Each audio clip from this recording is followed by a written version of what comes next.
Partamos con el quién es quién.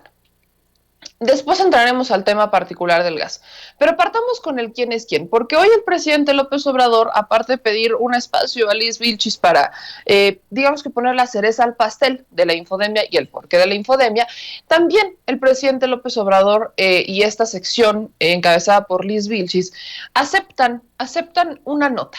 Y esta es información importante. La Comisión Federal de Electricidad sí habría subido los precios en la luz, un 20%. Pero no es la comisión quien lo hace, sino que es el SAT.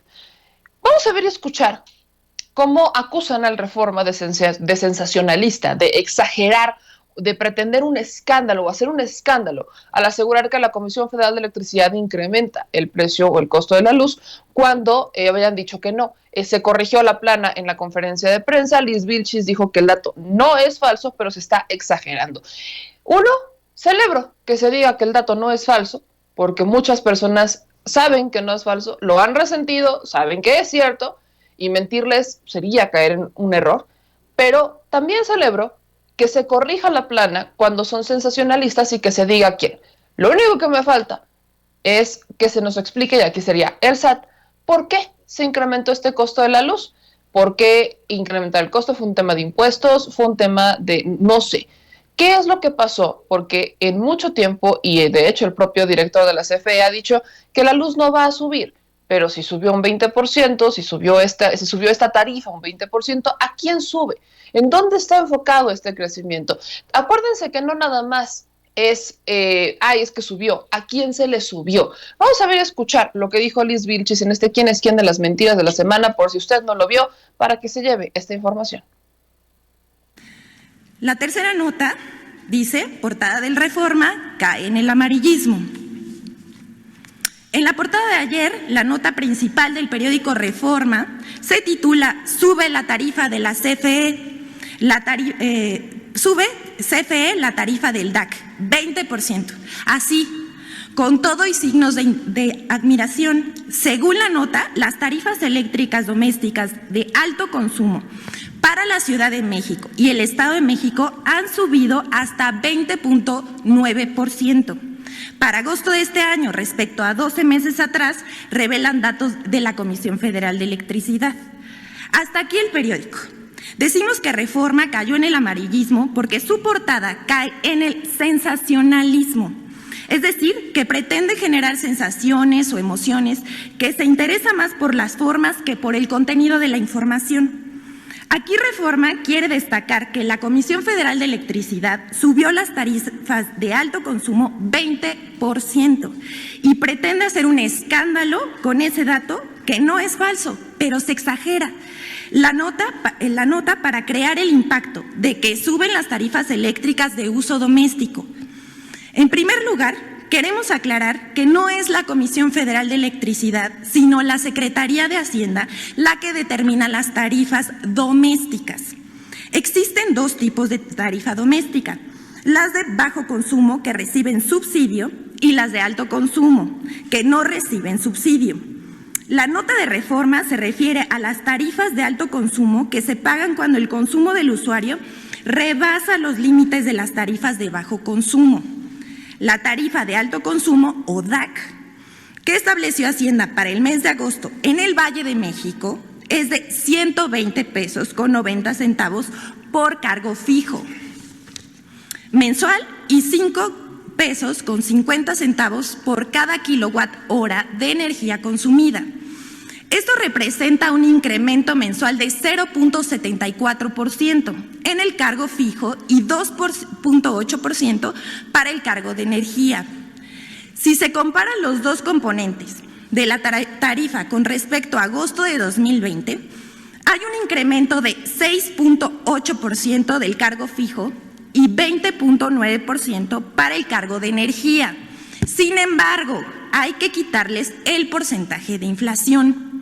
En los 33 meses que lleva el gobierno de Andrés Manuel López Obrador, que se ha comprometido a no subir las tarifas por arriba de la inflación, lo cual ha cumplido hasta el momento.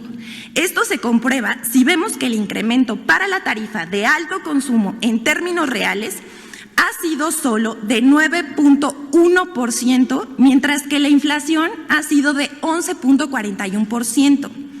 Debemos recordar que por la pandemia el presidente dispuso que para apoyar la economía familiar, ningún hogar de bajo consumo podría cambiar su estatus al de alto consumo, aunque aumentara su consumo en el confinamiento.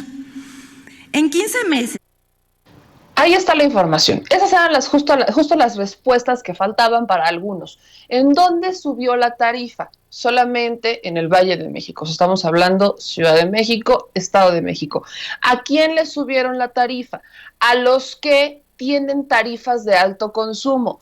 Estas tarifas de alto consumo, por usted tenía la pregunta, ¿son porque ahora consumo más luz que antes? No. Si usted antes de la pandemia ya tenía una tarifa de alto consumo que no es subsidiada, porque acuérdense que las tarifas de alto consumo no tienen subsidio, las de bajo consumo tienen el subsidio, porque es para apoyar a los que menos tienen. Si usted tenía una tarifa de alto consumo antes de la pandemia, o sea, si usted consumía mucha energía desde antes de la pandemia, es ahí en donde hay un incremento. Pero con respecto a un promedio pasado, la tarifa en realidad solamente sube un 6%, pero con todo y la inflación. Entonces habría que reducir la inflación, quitarle la inflación para que se tenga un real estimado de cuánto es lo que incrementa con respecto a meses pasados. Ahora, esto es para agosto en la Ciudad de México y en el Estado de México. Esa es la nota importante. ¿Qué es lo que pasa con muchos medios de comunicación? Y es que estos medios de comunicación no le dan el contexto completo. Por ejemplo, desde ayer y antier, el productor y yo hemos estado viendo notas en donde ahora, esto es con el tema de la pandemia, el Financiero, y creo que ahí tendrían que haber, yo desde mi perspectiva tendrían que incluirla, porque creo que es muy, muy, muy delicado la información que está compartiendo. Es el Financiero y Multimedios, quienes están compartiendo que según el tipo de vacuna que te has puesto, te van a decir por qué casi vas a llegar al hospital, con qué enfermedad, de qué te vas a enfermar y bla. Es una información muy delicada porque ni siquiera están consultando fuentes oficiales. Y esto me preocupa mucho porque es como si estuviéramos jugando una terna. Yo ayer ponía incluso el ejemplo de que es como si fuera una encuesta de las revistas de adolescentes de según tu tipo de cabello vamos a ver cuál es tu futuro. Bueno, más o menos así es esto que están publicando algunos medios de comunicación, en donde según la vacuna que te hayas puesto contra COVID-19 vas a parar al hospital por esta enfermedad prácticamente.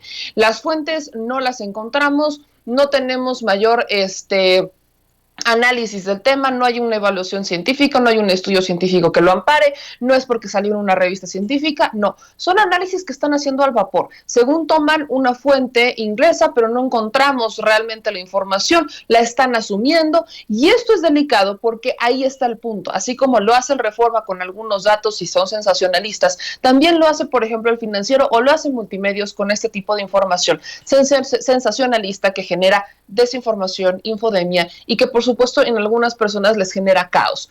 Personalmente considero que este círculo informativo en las mañaneras son muy importantes para hacerle un contrapeso a esto, porque los medios olvidan dar contextos, olvidan decir el por qué, cuándo, cómo, dónde, con respecto a qué, y más si son especializados, por ejemplo el Financiero, tendrían que ser mucho más puntuales con la información que dan, de dónde sacan las cifras, cuál es el comparativo antes o después, porque supuestamente las personas que consumen ese tipo de diarios son personas que van por información mucho más completa y que no nada más quieren una explicación más sencilla, sino que quieren explicación completa. E incluso las explicaciones sencillas o los resúmenes de estas notas tendrán que ser mucho más puntuales y tendría que ser información que de verdad tenga esta sustancia, que expliquen por qué, pero no lo hacen, porque también ocurre un tema importante. Muchos de estos medios de comunicación ya tienen flojera de investigar y en el caso, por ejemplo, desconozco el Reforma, pero sí sé que el Universal está pasando por una crisis económica bastante importante y que han corrido personal, le están reduciendo el sueldo a personal y están contratando gente muy barata, por así decirlo, en notas muy baratas, están contratando gente que no tiene, que la neta no es como, ay, voy a investigar, sino que están haciendo incluso hasta refritos de las propias notas. ¿Y en dónde está gastando el dinero que sí tiene el Universal? En los columnistas. Acuérdense que también hubo una reducción de varo a los columnistas del Universal. Nosotros les compartimos esa información desde estos espacios hace algunos meses, de cómo ganaban 300, 400 mil pesos columnistas como Loret de Mola, y ahora están ganando 50, 40 mil pesos por columna. Aún así, se me hace demasiado pagarles por opiniones que muchas veces no tienen fundamento y que solo es como quiero sacar el foie en contra de lo que yo quiera, y no es un tema de pues vamos a pagarte por una investigación, no, sino que están sacando nada más el foie en sus columnas.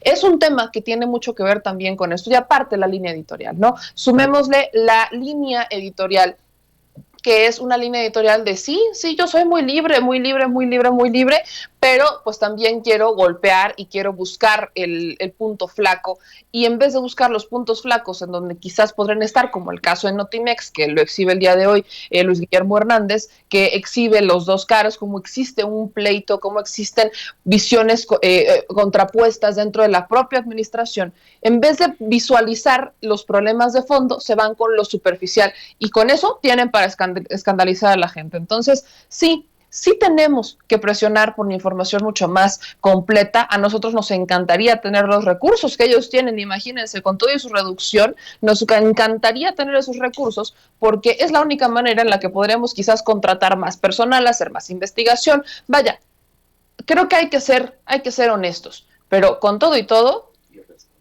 hay que ser responsables.